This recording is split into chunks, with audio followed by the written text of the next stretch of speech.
Welcome to Zephyr Hills, Florida, and it is great to be in beautiful Florida tonight. Isn't that right, Danny? It's wonderful here, and it's about 72 degrees this evening. Yeah, I was standing outside without a coat on, just with my shirt sleeve, and just absolutely drinking it in. And I just want to rub it in to all those of you back in Illinois, and we're so happy. You know, Danny, one thing I've realized is you have to do planning when you're planning a schedule. You don't plan to be in Chicago, New York, or Washington this time of the year. And summertime, you don't plan to be down here necessarily either. But we are just having a wonderful time. The people here in Florida are so hospitable, and they're so nice to us. And the folks at Florida Hospital are doing a fabulous job. We're going to be talking about that tonight, and about the health message that God has given to His people. And I'm really looking forward to this program because there's some tremendous stories that are going to be told.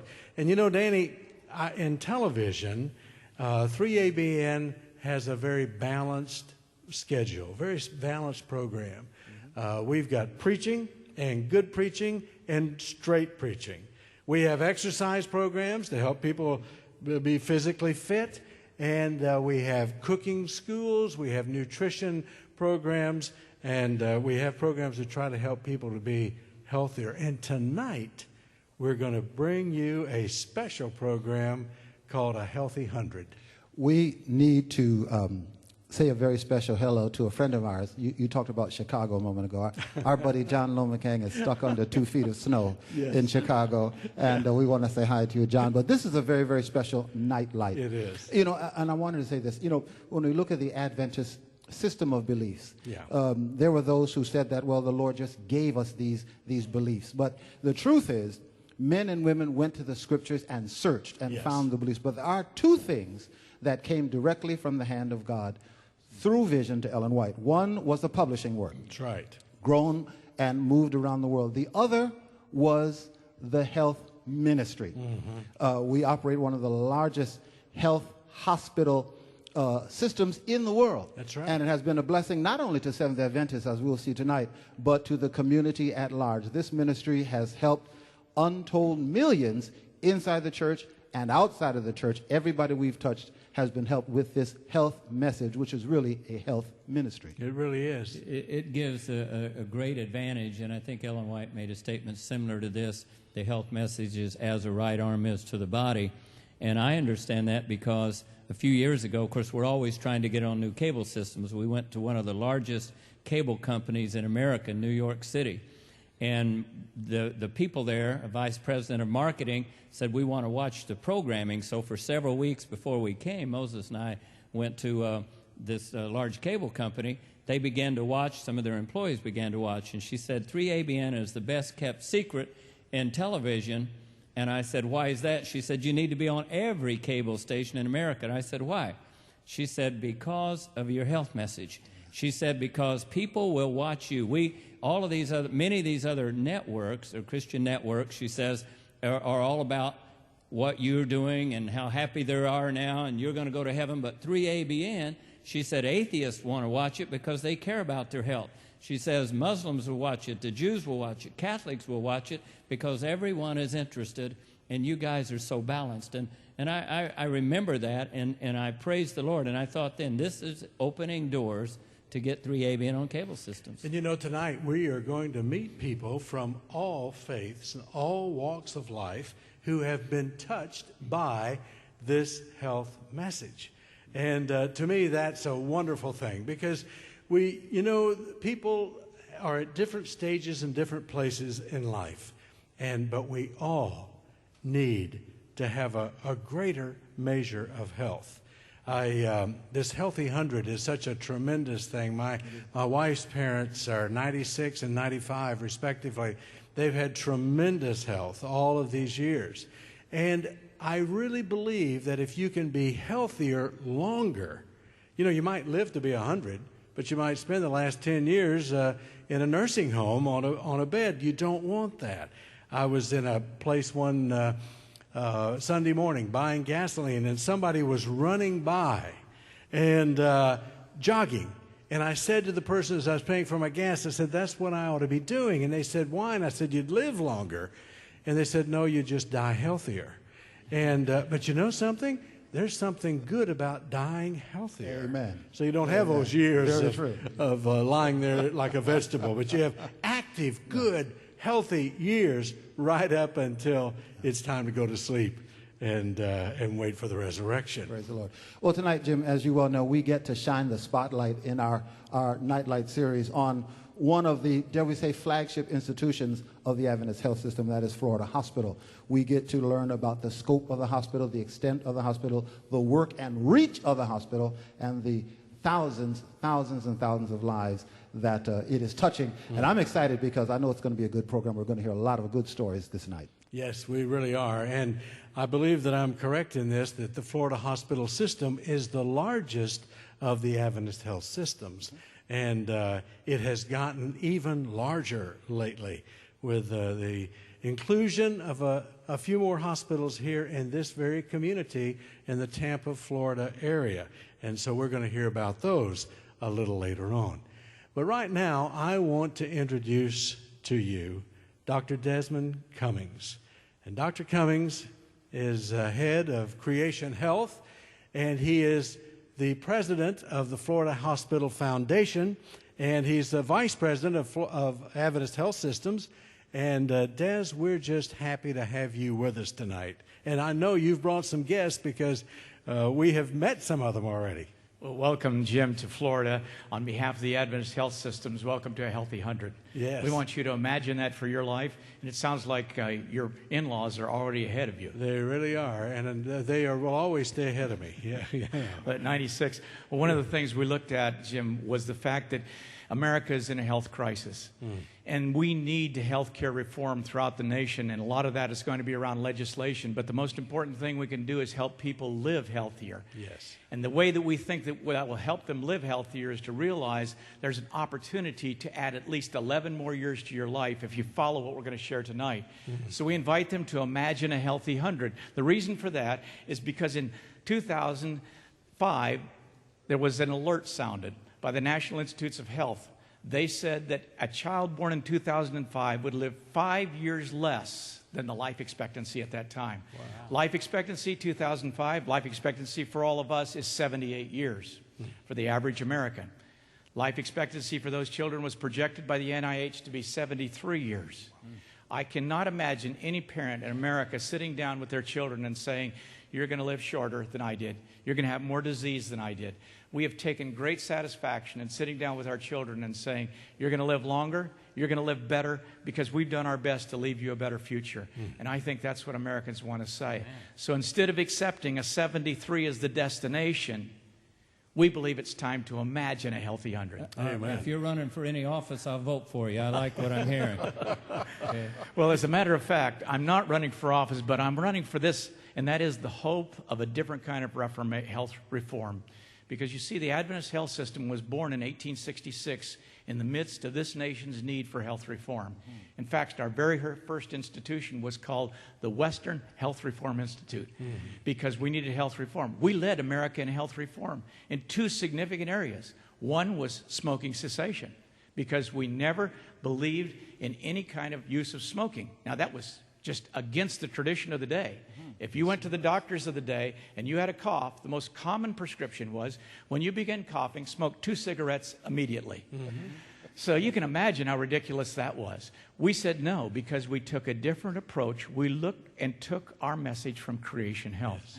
The whole story of creation, I believe that the visions of Ellen White and the ideas of her husband James can be traced to the roots of the biblical story of creation. And so what we're saying to people in America today is, you know what? We can either create health reform by refusing to give people care. That's called rationing. Or we can create health reform by improving the health of people and not needing as much care. And we think the future is improving. And the reason we're excited about that is because, you see, Adventists have been recognized as being able to live 11 years longer. In fact, U.S. News and World Report said, if you want to live to 100, live like a Seventh-day Adventist. That's right. That's right. This has been recognized not only with U.S. News and World Report, National Geographic, ABC News, Oprah, Dr. Oz, they are all recognizing the advantage of the Adventist health message. Well, right now, we want you to look at a 1-minute video.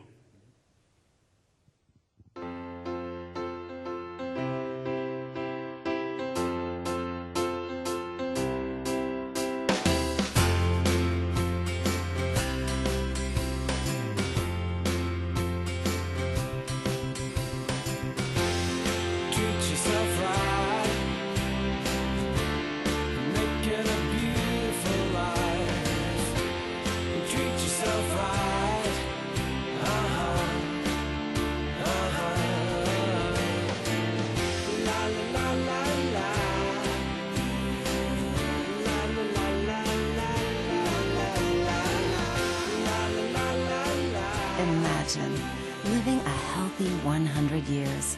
By creating a new era of wellness and medical innovation, Florida Hospital can help make it happen. What do you want to do when you're 100? Visit healthy100.org. Well, Des, we've come a long way since the days when Adventist pioneer J.N. Loughborough got paid for a summer's work with a bottle of liquor and a ham. The Lord has taught us some things about health. We've got some laws of health, some principles of health, and they start with a C. Why don't you walk us through that and introduce your guests? Absolutely. Thank you, C.A. As a matter of fact, the laws of health that we've taken are 8 principles of health from the 7 days of creation. As we studied the creation story, we found these 8 principles really comprise the Adventist health message. We've been practicing these principles and teaching them. They actually spell the word creation. The C, each one of the letters of this series of principles, stands for some significant portion of the creation story. The first one is choice. And choice is a powerful story. Right here before me are folks that are living it today, because you see, I'm introducing you to Kathy Mormon and Peter Bath. Kathy now lives and works in Tampa in the University Community Hospital. And the Adventist Health System has been invited to be a partner with the University Community Hospital, and we've just joined with you to operate that hospital. Peter is coming there as the Vice President for Mission and Ministry. Now, Peter, you're introducing people to the Adventist perspective, and they're making choices. But the first choice this community made was they wanted Adventists to be there because they liked the whole idea of our whole person care and our wellness ideas. Am I right about that, Kathy? Yes, you are. In fact, Peter started his weekly Lunch and Learns right after, I think it was in October, and he did a couple of in-services on the history of the Adventists, and then he started talking about creation health. And the first chapter was choice, the second one was rest, and we came and we listened, then we went and we read, and I've adopted it. So, Peter, you've been doing these Lunch and Learns. Kathy came to him. She got the book. She started reading it. And as she just said, she adopted it. Tell me about the Lunch and Learns and the reaction you've had among folks who have attended them. Well, on September 1 of last year, we walked in as new partners with the 5 hospitals of University Community Health. And so often is the case, just like 3ABN's one of the best-kept secrets, so is the Adventist health message. And who are Adventists? And so Kathy, these Lunch and Learns... Did you know who Adventists were before this? I Googled. You Googled You this. Googled. I did. So you found out on Google. Yes. So, Peter, you Yeah. had an education process to just introduce people to the whole Absolutely idea. does. To look at our history, to look at our belief, to look at our theology, to look at our Christ-centered focus and the intentional application of biblical principles to how we live. And it's met with a wonderful context of faith. Now, you chose creation health as one of the means to make people aware of that. Why?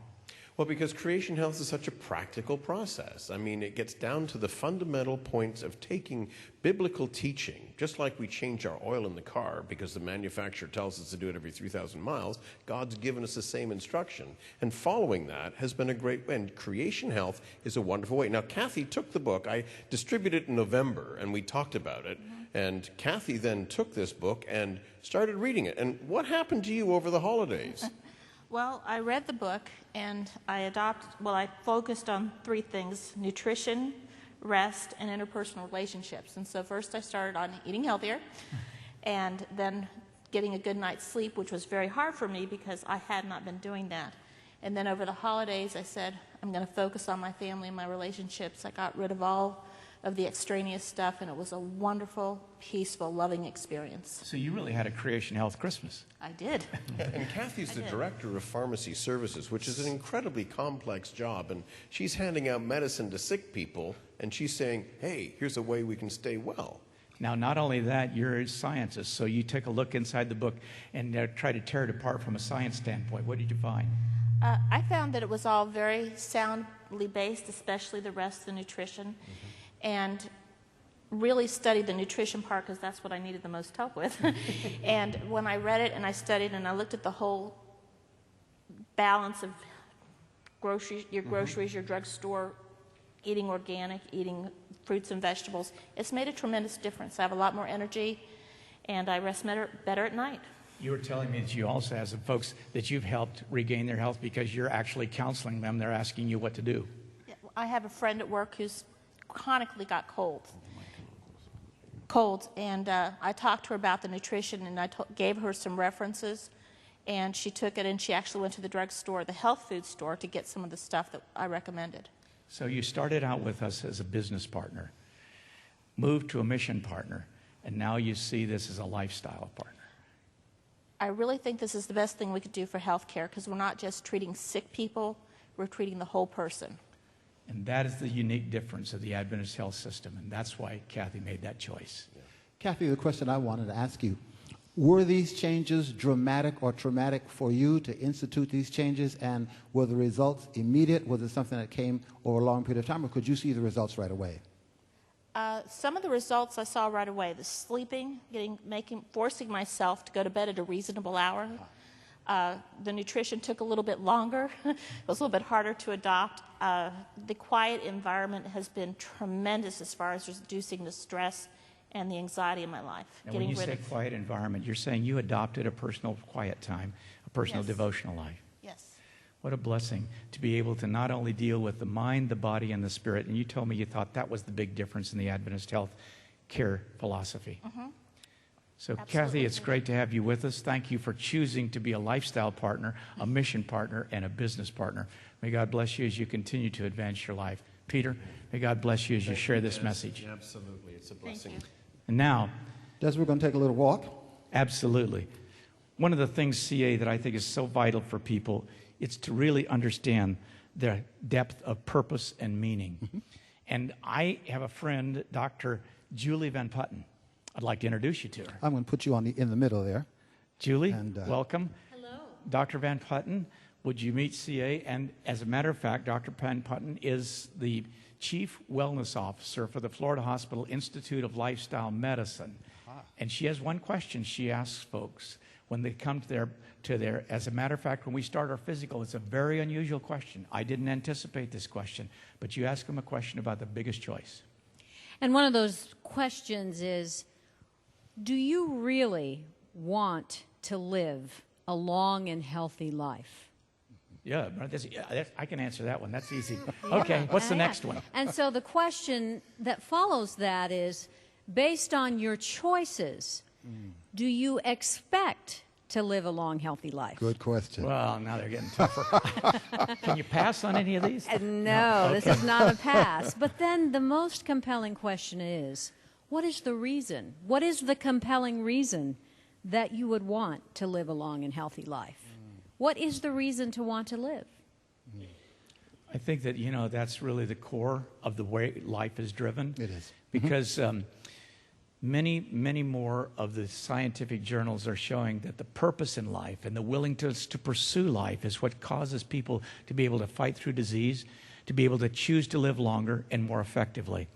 Absolutely. We know that the reason that someone has within themselves really gives us the indication of what is your plan to be here. We often have plans for our bank accounts and for buying that house and for looking at our children graduate. But when you look at your plan, your daily plan for your life, does it reflect truly at its heart that you have a plan to say that at my next 10, at the next 10th birthday, for many of us that's 30, right? Or 40, or whatever that is, Do you see that in your body you can be stronger, you can be more alive, you can feel like you are living according to the purpose that God put you here? That's a wonderful question for a doctor to be asking, don't you think? Very much so. And as a matter of fact, when you talk about a plan, when you actually have the exit interview, because you had it with me, Yes. you actually ask folks to do something about a plan. Explain that. When we look at the plan, we know that if you were to look backward at your life, and we would ask you, what would be 3 life lessons that if someone were writing your story, and actually does, with the choices that we make every day, we write our story. Powerful, yes. Every day, we're telling a story about what we believe is possible. And we say, if you're going to write a story, write it an epic story. Make it a wonderful story. Because the way we live our lives is as a result of the stories we believe about our lives.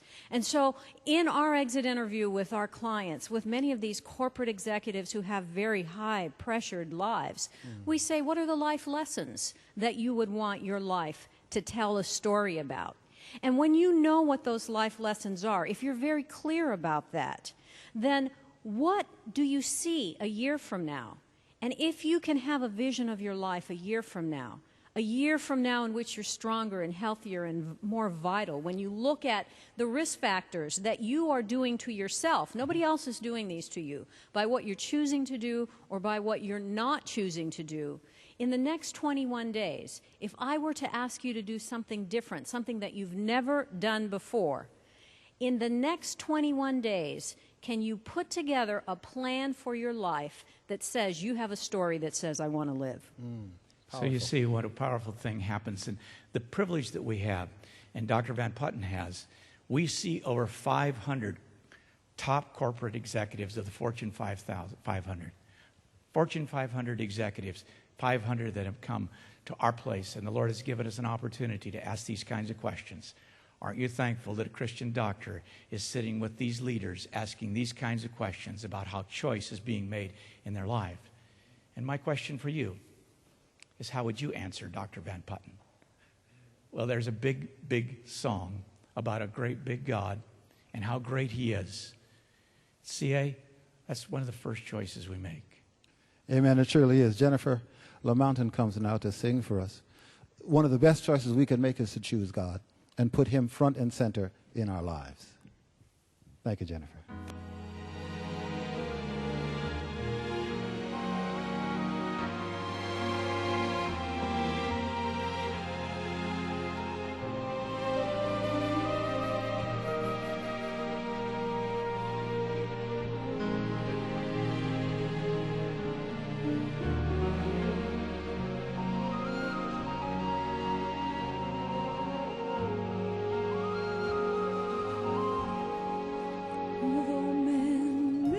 Try to go beyond the reach of space, to crawl beyond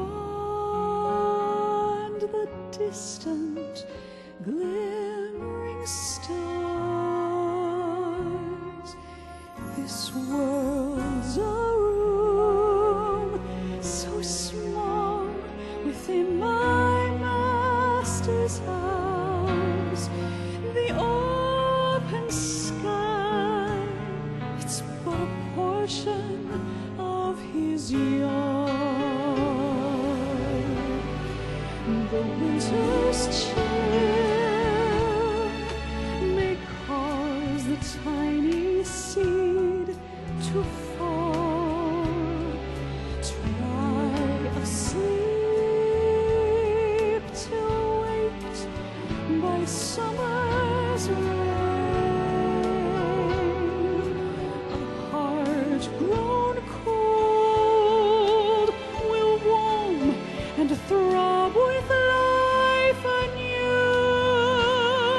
The Master's touch will bring the glow again. How big is God? How big and wide His vast domain?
Thanks so much, Jennifer. What a blessing. And now, this is not only Jennifer's talent, but her husband, Lionel, is our senior manager of our outreach to churches, and in particular specializing in Seventh-day Adventist churches. You are a dynamic power couple teamed up to make this creation health message come to life in churches. But the second letter of the acronym, if you look at the creation story, it begins with choice. 2 trees in the middle of the garden. We have to make our choice. God gave us the freedom of choice. It's a wonderful power that He imbued us with. Making that choice day by day is critical. As a matter of fact, some people say choice doesn't matter. Your genes are what matters. Recent research is showing that up to 75%, and some say 90%. In fact, Dan Buettner, the author of The Blue Zone, says 90% of your health is dependent upon your daily choice. So, my friends, God gave us choice because He wants us to exercise it. And by exercising it, you can achieve great things. And one of those choices is rest. And Lionel, you have a story about how people can get kind of completely used up just doing good, even pastors. And it's changed somebody's life. One of my friends is a conference administrator as well as an associate pastor of his local church, a very large church, in fact, which it's hard to believe you can be conference administrator and an associate pastor. And the story I'm finding is kind of typical as I work with many administrators and pastors. He was at a meeting where I recently shared Creation Health's presentation on rest. And in particular, during that presentation, I shared some research most people don't know. It's from Wingard and Berkman on their mortality risk associated with sleeping patterns among adults. And what I shared was if you sleep fewer than 6 hours a night or more than 9 hours a night, you cut your lifespan by 9 years. Wow. Well, when the presentation was finished, this administrator wanted to go for a walk with me. And he was very quiet and very reflective. And he said, I get to bed at 2 in the morning, and I'm up at 6 because of all my church-related responsibilities. And he said, my kids deserve better from their dad. And he said, I don't want to miss out on 9 years of life with them. So on that day, he committed to me that he was going to build into his life a lifestyle of balance so he get the rest that he needed and deserved so he could live life to the fullest with his family. God bless you as you work with these ministers in these churches, and thank you for that insight and that story. Thank you, Des. So thanks so much, Lionel. And now I wanted to introduce you to a doctor and her daughter. Dr. Elmore and her daughter Lily have actually experienced some of this, CA. Their story is all about the issue of rest. I'm listening with bated breath. When I was pastoring, I pastored a church of 2,000 members and communications and Sabbath school director for the conference. So I'm sleep deprived. I don't think I'll ever catch up again. I hope the Lord is kind to me and gives me some extra years. As a matter of fact, Dr. Elmore is really, you were at a point of exhaustion in your life when Creation Health came in, but I don't want to start there. I want to start back, roll the picture back to 2002. You're living in Nashville, Tennessee. What is your work there and what is your practice? I'm practicing cosmetic dentistry. You're practicing cosmetic dentistry. Yes, that's for the more affluent people? Yes, sir. And they're paying cash. And so this is a very good business to be in, right? Yes, sir. And then suddenly something happens in your life, and you give birth to what? I have a son that has been diagnosed with autism. So baby boy. Baby boy. Diagnosed with autism. Yes, sir. And this starts to completely change you. Yes. So you begin to do what? Just really looking for places where he can grow and develop. And his needs were just not being met in Nashville, so I was looking all around the country trying to find a place where he could have a good education. And you found a place. And where was it? In Jacksonville, Florida, at the Jericho School. Jericho School in Jacksonville, Florida. But it would require you to move, so what did you decide to do? I thought none of this is going to matter if my child can't be with me and can't be here to enjoy it with me, so we left everything and we moved to Florida. Now, Lily, you moved to Florida for the sake of your little brother, but that tore a lot of things out of your life, too. How did you make the move?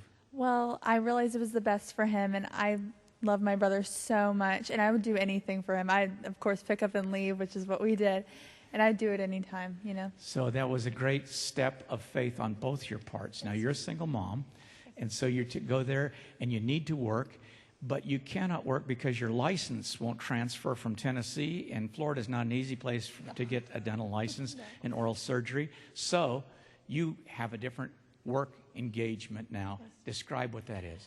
I I started working for the Florida Health Departments, and when I got there, I realized, oh my goodness, all these children have such great needs, and especially the children with the disabilities have no access to care. So they have no access to care to speak of. In Florida today, at Shands Hospital, you were telling me what the waiting list is for children with dental needs that are on Medicaid that can't pay. What is it? And have disabilities. One of the moms I treated last week at Florida Hospital told me there are over 1,000 children on the waiting list, and they told her it'll be over a year before they give an appointment just for a consultation, not for treatment, just for a consultation. 1,000 children. There's huge needs. So you decided to change your practice. Yes, sir. That decision took you to Florida Hospital, Yes. where because you went to hospitals. And nobody wanted to do it. Nobody wanted to do it because, see, this is not a money-making business. No, I think not. It's not. People can't pay. Yeah. The government pays very poorly for these children. And so you come to Florida Hospital. But now your background is not of a Christian faith. No. So you come without a Christian faith background. But you suddenly realize there's something happening there because as you approach the director of surgery, he tells you something because you described the problem. You know it's not making money. You know that the surgery should actually probably be stopped at the hospital. But he says to you something different. What does he say? He said, let the little children come unto me and do not turn them away. So he said, I can't forget them. Suffer the little children. He actually quoted Jesus' statement. Now that impressed you because you were walking by the chapel on your way to surgery one day. And as you were walking by that chapel on your way to surgery, you heard them singing. They invited you in, and the pastor said something that really struck you. Yes. His message that day, and it's a group of engineers that have a Friday morning prayer service. And it was before my surgery time, and I was just walking by. I heard this beautiful singing in there, and I stopped in, and they said, will you come and worship with us? And I said, sure. And I went in, and the message that day was, and I can't quote this as well as he did, but... it's basically, Jesus is talking to the people who went and saw those in prison. He said, because you went to see the least of these. And when you do unto the least of me, you have done unto me. And I thought, this is such an amazing place. People from the engineering department, people from the director of surgery, all have the same mission. They're all on board with the same mission. Absolutely. Of helping. Now, Lily, your mother has made this a huge mission. How many of these children has she done surgery on this year? I think 380. Yeah, that's 380, but that's just a part of this year. Last year, you did over, what, 863. So you are on a record pace with you and your partner to try to care for these children. But now, you can get weary doing good. Yes, sir. And you are almost exhausted. And it was 5:30 one morning. You're driving into the physician's parking lot. You're in a line, and you're so tired. You lean your head back on your headrest, and what happens? And I said, God, I am so tired. And I opened my eyes, and as I opened my eyes, I see the word choice and rest. And I looked down, and it says Des Cummings. And I went upstairs to the surgery department. I called the Florida Hospital Foundation. I said, did Des Cummings write a book? And they said, yes. And I said, well, can you send me a copy? So I had 6 copies sent to my house. And the particular part of the book that you really focused on was this rest part. Now, Lily, it started to affect you as well because you all decided not only were you going to go to chapel on Friday, but you followed that pastor on over to church on Sabbath. Tell me about that, going to church on Sabbath. Well, I love the church we go to. We go to Hospital Church, which is affiliated with Florida Hospital, and the church is amazing. Like, I got involved. I taught a class. It's a really great church. So here you go over to the church. You begin to study. And even though you weren't raised with a Christian background, you suddenly this connected with you. Yes. And 1 year ago, what happened in your life? I joined the Florida Hospital Church. You joined the Florida. So both of you are now members of the Florida Hospital Church.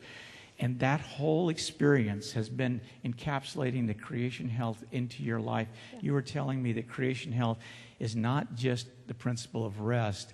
It's the whole idea of being at peace with God. Yes, sir. And now your life is completely embedded in His life, and Creation Health has become your story. Now, Lily, you had an incident that's changed your life, too. You not only have joined the church, but you had a point at which your brother had an accident. You were home taking care of him alone. He had an accident. Tell us about that. Well, my brother got in a shoulder accident, and he fractured his shoulder. And it was the scariest thing ever. And so my mom calls me and she's like, what do we do? Where do we take him? I'm like, this is pretty bad. We need to go to the ER. So we go to the emergency room. I'm all by myself. I'm taking care of my autistic brother. And so it comes to the point where we have to go in, and I tell them, I say, I have my autistic brother. He just broke his shoulder. So immediately they brought some people. He wouldn't go in the back because he's really scared. It is a scary thing. And so they bring people from Child Life, which is like nurses that are trained to work with these types of kids, and help them get acquainted with the hospital. And he's fine. He gets back there, and they take care of him. And it's amazing how caring they are with all their patients. And at this moment, you have not made a career choice yet. So what happens to you at that moment? Well, I knew I wanted to be in the medical field, and I have decided I want to be a dentist or a hospital minister. Hospital administrator, I can recommend to you. Dentist, your mother will have to talk to you about that one. But hospital administrator, yes. Now, you have a plan, and you've decided that you're going to go to a certain university. Tell me what university. I'd like to go to Southern Adventist University. So Amen. God bless you as you as a family progress in your journey towards the wonderful things that God can bring through his Sabbath rest. Yeah. Des, before they leave, and I was running a bit long for this segment, but I wanted to congratulate you. First, on joining the remnant family of God.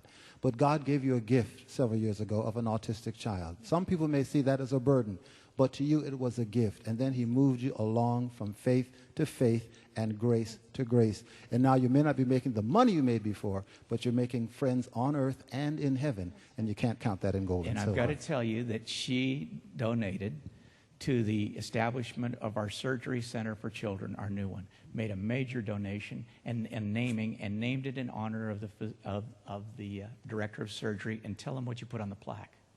Let the little children come unto me. Let the little children come unto me. And you've passed this on to your daughter. So tell me about your daughter.